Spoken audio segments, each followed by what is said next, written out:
বাংলাদেশের শুল্কমুক্ত আমদানির ঘোষণায় ভারতে চালের দাম বৃদ্ধি পেয়েছে। দেশটিতে মাত্র দুদিনে চালের দাম 14% পর্যন্ত বৃদ্ধি পেয়েছে। ভারতীয় ব্যবসায়ীদের বাংলাদেশের চাল রপ্তানির তোড়জোড়ে দেশটির অভ্যন্তরীণ চাহিদা ও সরবরাহে সাময়িক ভারসাম্যহীনতা সৃষ্টি হয়েছে।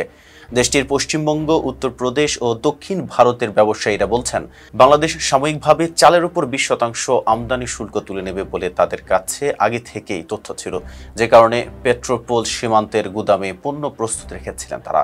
বুধবার বাংলাদেশ সরকার আনুষ্ঠানিকভাবে চাল আমদানির 20% শুল্ক প্রত্যাহারের ঘোষণা দিয়েছে। এরপরে ভারতীয় ব্যবসায়ী বাংলাদেশের চাল রপ্তানির হুমড়ি খেয়ে পড়েছে।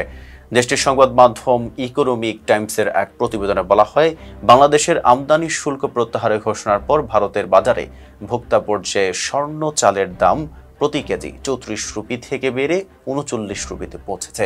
এছাড়া মিনিকেট 49 রুপি থেকে বেড়ে 55 রুপি, রত্না চাল 37 রুপি থেকে বেড়ে 42 রুপি এবং সোনা মসুরি 52 রুপি থেকে বেড়ে 56 রুপি পর্যন্ত বেড়েছে।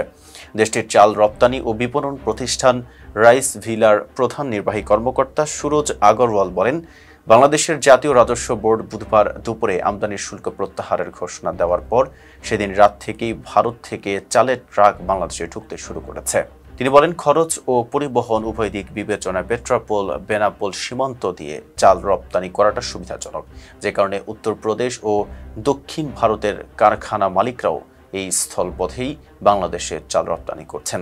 স্বর্ণা চালের চাহিদা সারা ভারতে রয়েছে। অন্যদিকে পূর্ব ও উত্তর পূর্ব ভারতে মিনিকেট চালের জনপ্রিয়তা আছে। এছাড়া উত্তর ভারতে বেশি খাওয়া হয় রত্না চাল, আর সোনা মসুরি দক্ষিণ ভারতের বাসিন্দাদের অন্যতম প্রধান পছন্দ। দেশের অভ্যন্তরীণ বাজার স্থিতিশীল রাখা ও মূল্যস্ফীতি থেকে ভোক্তাদের স্বস্তি দেওয়ার লক্ষ্যে চাল আমদানির শুল্ক প্রত্যাহারের ঘোষণা দিয়েছে বাংলাদেশ সরকার। 2024-25 অর্থ বছরে বাংলাদেশের চালের দাম 16% বেড়েছে। অভ্যন্তরীণ চাহিদা মেটাতে এই অর্থ বছরে 13 লাখ টন চাল আমদানি করতে হয়েছিল বাংলাদেশকে। এতক্ষণ সাথে ছিলাম মেহেদী হাসান।